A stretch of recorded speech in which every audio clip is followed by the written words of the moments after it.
What if one moment of distraction could cost everything? What if staying awake meant more than just keeping your eyes open? And what if even when things seem lost, there's still hope beyond the fall? It was the first day of the week. The believers had gathered together in Troas. This wasn't just a casual meeting. It was intentional, purposeful. They came to break bread, to share, to listen, to grow. And Paul was there. He was preparing to leave the next day. This was his final moment with them, for now.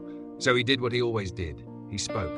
But this time, he kept speaking, longer than usual. He continued his message until midnight. The room was upstairs, filled with people. Many lamps were burning, lighting the space, warming the air. It was crowded, still, focused, but also tiring. Because time was passing, the night was deepening, and Paul was still speaking. Among those listening was a young man named Eutychus. He was sitting on the windowsill, not fully inside, not fully outside, right on the edge. And as Paul kept talking, something began to happen. Eutychus grew sleepy, at first, maybe just a little tired, then heavier, his eyes struggling to stay open, his body leaning, the warmth of the room, the length of the message, the late hour, all combining, and slowly he drifted, fell into a deep sleep. And then it happened. He fell, from the third story, down, out of the window, to the ground below. In an instant, everything changed. The room that had been filled with listening was now filled with shock. Silence broke into chaos. People rushed down. He was picked up, but the words are clear. He was dead. No movement, no response, no life, just a sudden, devastating moment. 1 second he was there, the next gone. It's hard to imagine the weight of that moment, the confusion, the fear, the questions. How did this happen? Why now? What do we do?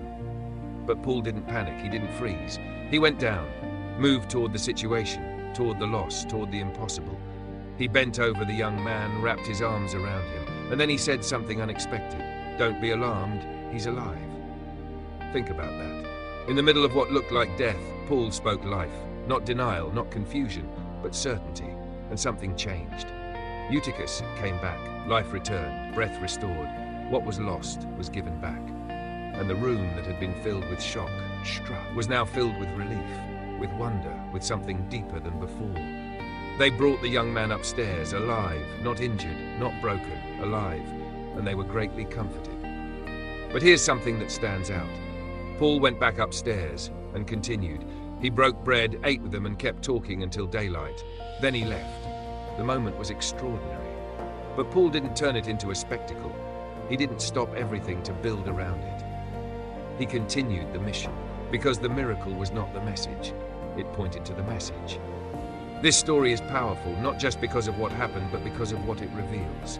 Eutychus was sitting in a dangerous place, the edge half in, half out, close enough to hear, but not fully grounded. And when wariness came, when the moment stretched longer than expected, when the environment became uncomfortable, he slipped. That image is deeper than it seems, because many people live on the edge, not fully committed, not fully disconnected, listening but not rooted, present but not anchored.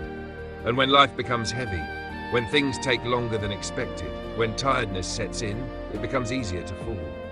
The fall didn't happen instantly. It started with sleep, with drifting, with losing focus. And that's often how it works. Not sudden decisions, but slow fading, gradual slipping, until one moment, everything gives way. But the story doesn't end there.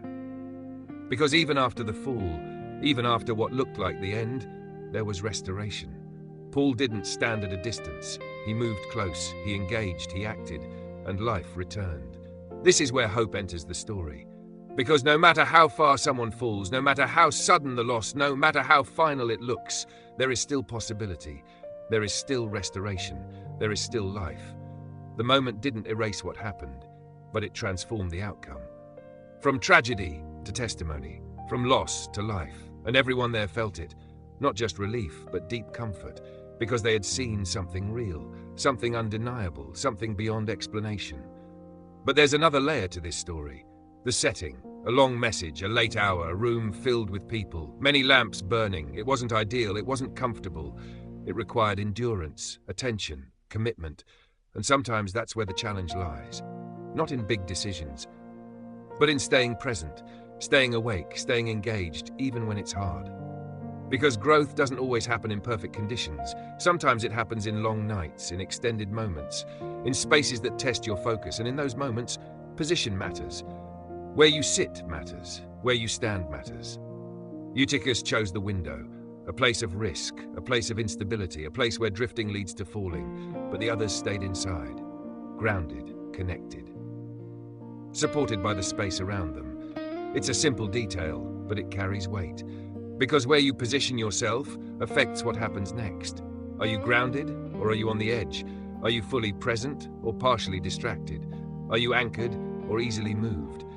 These questions matter more than we think, because the fall doesn't start with the drop. It starts with the position.